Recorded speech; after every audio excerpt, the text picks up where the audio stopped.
With all of us spending more time at home and the holidays coming up, what's a special recipe we can make with our kids to make them feel special this holiday season? So we have s'mores hot cocoa.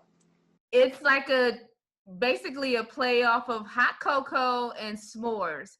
How do we make this? So the first thing is we want to get our oven set and we want to get all our ingredients out. So with the oven, we want to make sure that our top rack is 8 inches from the broiler, just so that our marshmallows roast the best. And then you want to preset the broiler on low. And then you want to prepare all your stuff. So you want to get out a baking tray and line it with foil and then spray it so that the marshmallows don't stick. Then you want to get out your pot and your whisk to make the actual cocoa and a ladle to serve it, and get out whatever you want to serve it in. You could do it in a cup or a mug. It just depends on what you want.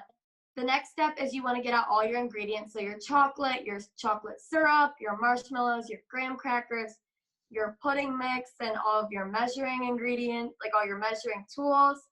And then the first thing is melting the chocolate in the microwave. So you want to do it in a glass or a microwave safe bowl, and you want to do it in short intervals. So you want to do it in 30-second intervals, or the chocolate will probably burn or it'll be lumpy. So it's best to do it in 30 seconds and stir in between each, because when you bring it out the last time, it might not even look done, but once you stir it, it'll completely melt.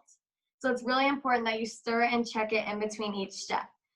And then you want to make sure whatever you're melting it in is big enough to fit the rim of your cup or your mug, because the next step is you're going to take your mug or your cup and dip it in the chocolate to cover the whole top of the mug.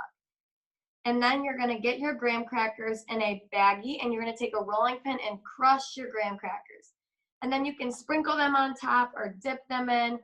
I dipped them in. It definitely worked better. Rather than, you might sprinkle them and get a lot in the cup more than on the rim. So after you sprinkle the graham crackers, you want to turn the pot on medium heat, and then you're going to pour in your milk and sugar. You're going to whisk up the sugar and milk until the sugar is completely dissolved. Then you're going to add in the remaining chocolate that you melted to dip the rims in, and the chocolate syrup. And then once that's all combined and mixed together, 1 tablespoon at a time, you're going to stir in the pudding mix until it's thick. So you want it to just get a little bit thicker. So you're going to do 1 tablespoon at a time all the way up till your 3rd tablespoon. Then mix that up and let it just warm on the stove. You're going to turn it down a little bit, and then you're going to want to put in your marshmallows. So when you're using the broiler, it's really important that you set a timer and watch it the whole time, because they will cook very, very quickly. So the marshmallows, we set them a little bit apart so that, because they're going to expand. So then I put them in the broiler for 1 to 2 minutes, and I was checking on them constantly. You can even leave the broiler open when you're using it. You can leave the stove cracked just so you don't forget that you're doing it. So then once your marshmallows are golden and they've expanded a little bit, or after like 1 to 2 minutes, you can take your marshmallows out. You're going to use the ladle to put your hot chocolate in the mug, and then we put our marshmallows directly in the hot chocolate. If you want, you can take a skewer or a popsicle stick and put the marshmallows on it and set that on top of the mug, but we just threw ours in. And then you can take your Hershey syrup and drizzle it on top of your marshmallows and sprinkle on some graham crackers, and then you are all ready to go. Sounds delicious. So is that what you have there in front of you? Can you hold it up? Yes. Ooh, delish. So why is this recipe good to make with kids? I think it's a really good recipe to make for kids because it's super sweet, which they're going to like. And the more they cook in the kitchen and have success and like the recipes, the more they're going to want to do it.